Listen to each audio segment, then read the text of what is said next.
but I'm a whole lawyer. So I will potentially go back to practicing law. I'm engaged in conversations with some law firms about what that would look like.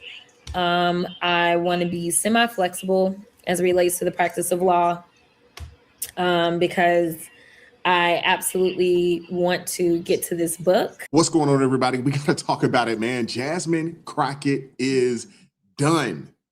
She's done. She's cooked. Put a fork in her. The pretentious, obnoxious, ghetto congresswoman has gone from, where she was to now begging somebody, anybody, to please hire her because she desperately needs a job after getting kicked out of politics. This is the greatest example of justice. Some people would call it karma. I'm not a big believer in karma, but some people would call it the universe. I like to say, hey, you reap what you sow. Simple as that. And this is a classic case of reaping and sowing, or sowing and reaping. But Jasmine's fragile ego, it can't withstand the humiliation, and she is unraveling and deciding to make her final days in Congress as unhinged and unpleasant as humanly possible. I want to show you guys what she did the other day. In my opinion, it's one of the worst things that she's done. I'm going to roll the clip.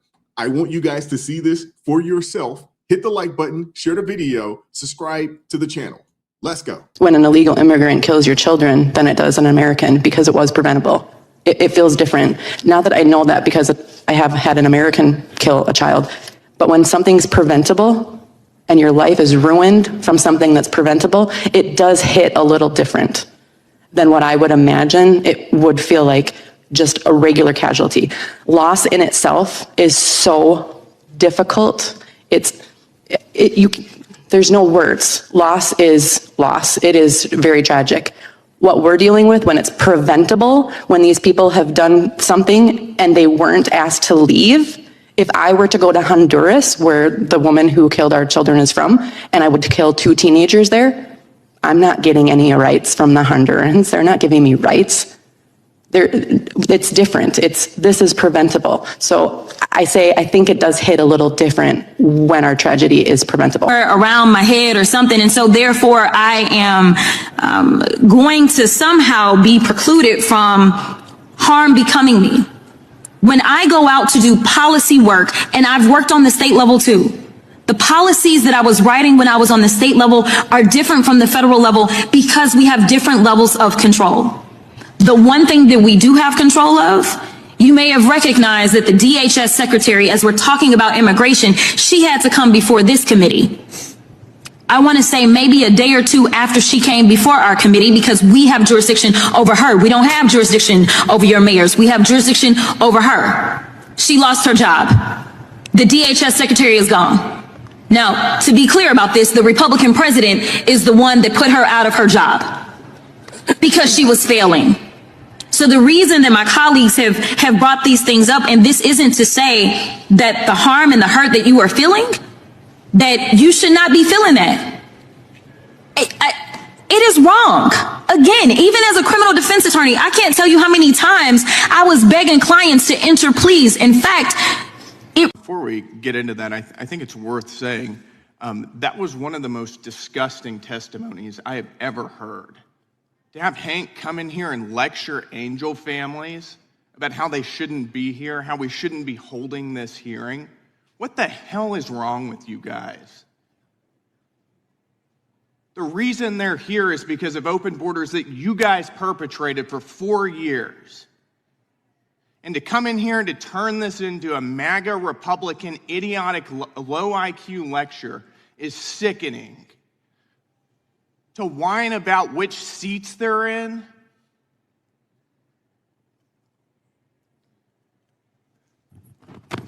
It's disgusting. Absolutely.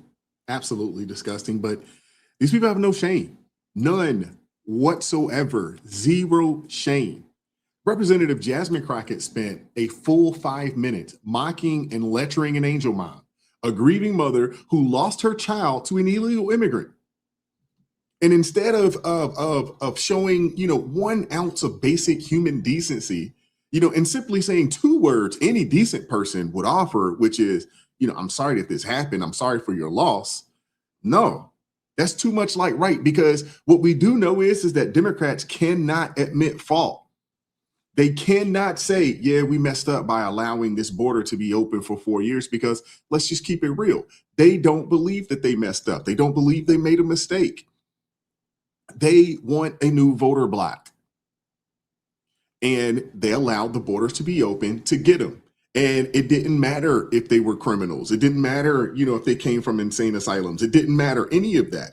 It didn't matter if they couldn't come over here, and be productive citizens in this country, because they're like, don't worry about that either. Just get over here, vote for us. We'll give you everything that you need.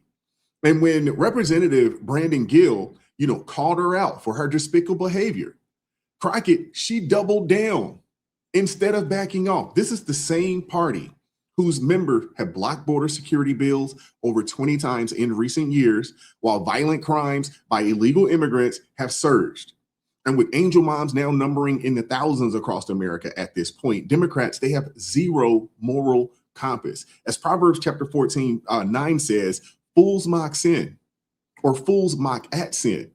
But among the righteous, there is favor. Tonight, we're seeing exactly who the fools are. If you guys want to see the entire soliloquy, diatribe, whatever you want to call it, from Jasmine Crockett, by all means, go check it out. It's out there. It's on YouTube. It's on X. It is a mess.